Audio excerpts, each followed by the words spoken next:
அஸ்ஸலாமு அலைக்கும் வரஹ்மத்துல்லாஹி வபரகாத்துஹு. நபிகளாரின் திருமண வாழ்வு. பெருமானார் நபி ஸல்லல்லாஹு அலைஹி வஸல்லம் அவர்களின் வாழ்க்கை வரலாறுகள் எம் வாழ்விற்கு முன்னோடியானவை.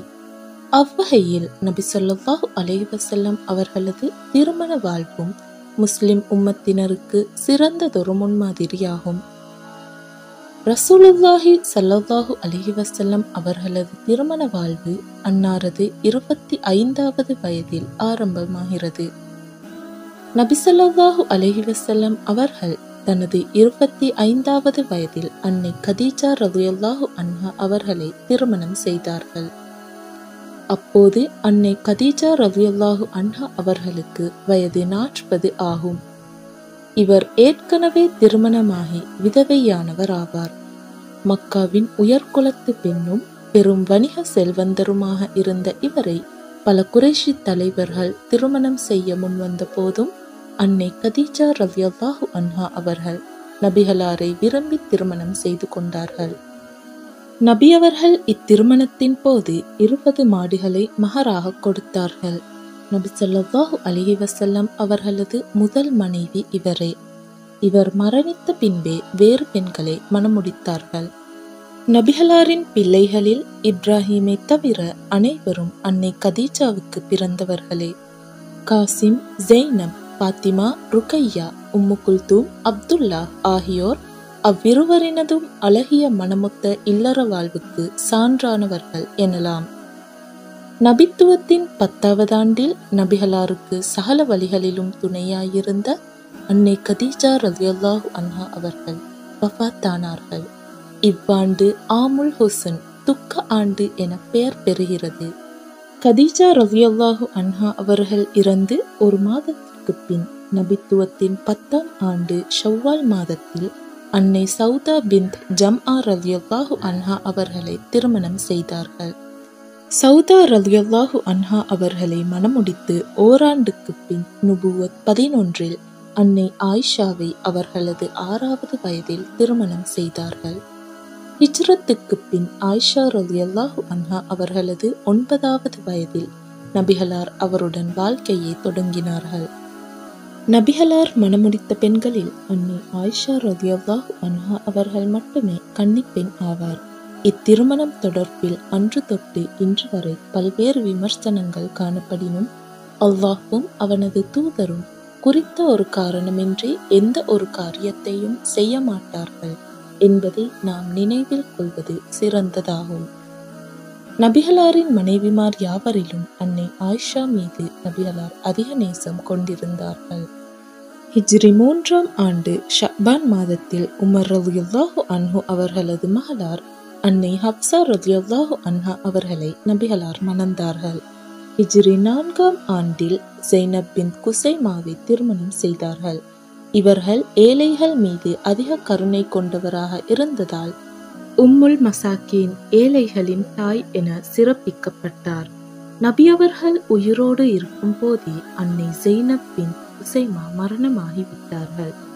ஹிஜ்ரி 4இல் உம்மு சலமா பின்த் அபு உமையா ரலியல்லாஹு அன்ஹா அவர்களை திருமணம் செய்தார்கள். இவர் மார்க்க ஞானமும் நுண்ணறிவும் கொண்ட பெண்ணாக திகழ்ந்தார்.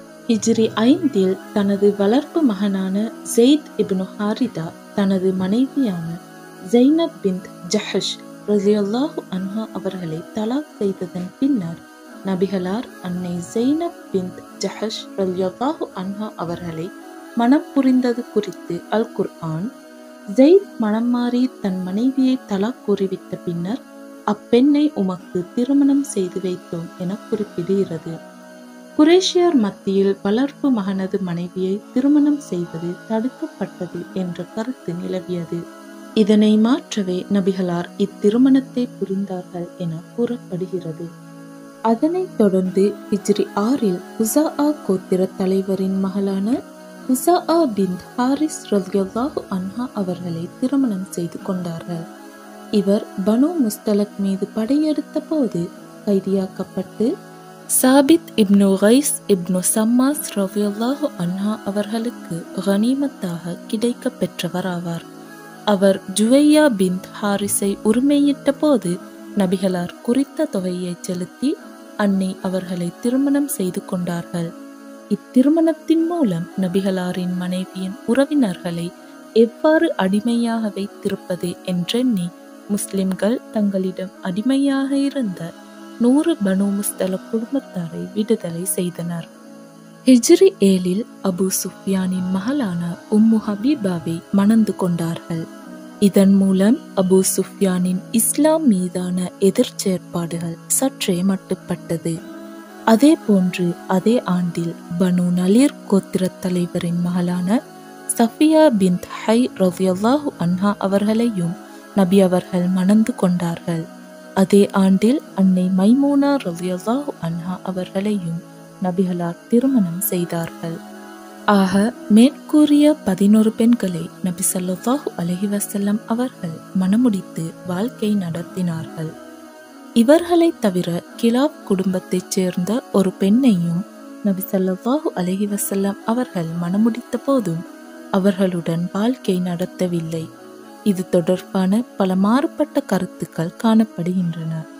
மேற்கூறியோர் தவிர நபிகளாருக்கு மன்னர் முகவிஸ் வழங்கிய மாரியத்துல் கிப்தியா எனும் ஓர் அடிமை பெண்ணும், சஹானா பின் செய்து எனும் அன்னை ஜெய்னப் பின் ஜஹ்வு ரலியல்லாஹு அன்ஹா அவர்களால் நபிகளாருக்கு அன்பளிப்பு செய்யப்பட்ட ஓர் அடிமை பெண்ணும் இருந்தனர். நபி அவர்கள் நல்ல உடல் வலிமையும் திடகாத்திரமும் கொண்ட வாலிப காலத்தில் தன்னை விட 15 ஆண்டுகள் மூத்த அன்னை கதீஜாவுடன் வாழ்ந்து அவர் மரணித்த பின்பே, அதாவது தனது வயது முதிர்ந்த காலத்திலேயே ஏனைய அனைத்து திருமணங்களையும் செய்தார்கள் என்பதன் மூலம் நபிகளார் தமது அதிக ஆசையை நிறைவேற்றிக் கொள்ளவே பலதார மனம் புரிந்தார் என்பதனை ஏற்றுக்கொள்ள முடியாது. மாறாக இப்பலதார மனங்கள் மூலமாக பல உன்னத நோக்கங்களை அடைவதை குறியாக கொண்டிருந்தார்கள் என்பதே உண்மையாகும். நபி ஸல்லல்லாஹு அலைஹி வஸல்லம் அவர்களுடைய சமுதாயத்தினர் ஒழுக்கம், பண்பாடு, கலாசாரம் மற்றும் சமூகத்தை அமைப்பதற்கு தேவையான பண்புகளை அறியாதவர்களாக இருந்தனர். இத்தகைய சமுதாயத்தை பண்படுத்தவும் சீர்திருத்தவும் வேண்டும் என நபி ஸல்லல்லாஹு அலைஹி வஸல்லம் அவர்கள் பணிக்கப்பட்டார்கள். இஸ்லாமிய சமூகத்தின் அடிப்படை ஓர் ஆண் அந்நிய பெண்ணுடன் கலப்பதற்கு அனுமதி அளிக்கவில்லை. எனவே ஆண்களால் பெண்களை முழுமையாக சீர்திருத்துவது என்பது இச்சட்டத்தினால் முடியாத ஒன்றாகும். ஆனால் பெண்களையும் சீர்திருத்த வேண்டும் என்ற அவசியம் ஆண்களை சீர்திருத்த வேண்டும் என்ற அவசியத்தை விட சற்றும் குறைவானது அல்ல, மாறாக அதைவிட மிக அதிகமானதே. ஆகவே மகத்தான சீர்திருத்த பணியை நிறைவேற்ற அதற்கு தகுதி வாய்ந்த மாறுபட்ட வயதும் திறமையும் கொண்ட பெண்களை தனக்கு துணையாக தேர்ந்தெடுத்துக் கொள்வதை தவிர நபி ஸல்லல்லாஹு அலைஹி வஸல்லம் அவர்களுக்கு வேறு வழி கிடையாது. அப்போதுதான் வீட்டு பெண்களுக்கு ஒழுக்க பண்புகளையும் மார்க்க சட்டங்களையும் வழங்கலாம். அதன் மூலம் அவர்களை மற்ற கிராம நகர வாலிப வயோதிக பெண்களுக்கு மார்க்க பயிற்சி தரும் ஆசிரியைகளாக உருவாக்க முடியும். பெண்மணிகள் நபி ஸல்லல்லாஹு அலைஹி வஸல்லம் அவர்களின் சார்பாக பெண்ணினத்திற்கு மார்க்கத்தை எடுத்துரைக்கும் பொறுப்பையும் நிறைவேற்றுவார்கள். நபி ஸல்லல்லாஹு அலைஹி வஸல்லம் அவர்களின் மனைவிகளான முஃமின்களின் தாய்மார்கள் நபி ஸல்லல்லாஹு அலைஹி வஸல்லம் அவர்கள் தங்கள் வீடுகளில் எப்படி இல்லற வாழ்க்கையை நடத்தினார்கள் என்ற செய்திகளை நமக்கு தெளிவாக எடுத்துரைத்துள்ளார்கள். இதில் அவர்களது பங்கு மகத்தானது. குறிப்பாக நபி ஸல்லல்லாஹு அலைஹி வஸல்லம் அவர்களுடன் நீண்ட நாட்கள் வாழ்ந்த ஆயிஷா ரலியல்லாஹு அன்ஹா போன்ற துணைவியர் நபி ஸல்லல்லாஹு அலைஹி வஸல்லம் அவர்களின் சொல் செயல்களின் பெரும்பாலானவற்றை சமுதாயத்திற்கு தெரிவித்துள்ளார்கள்.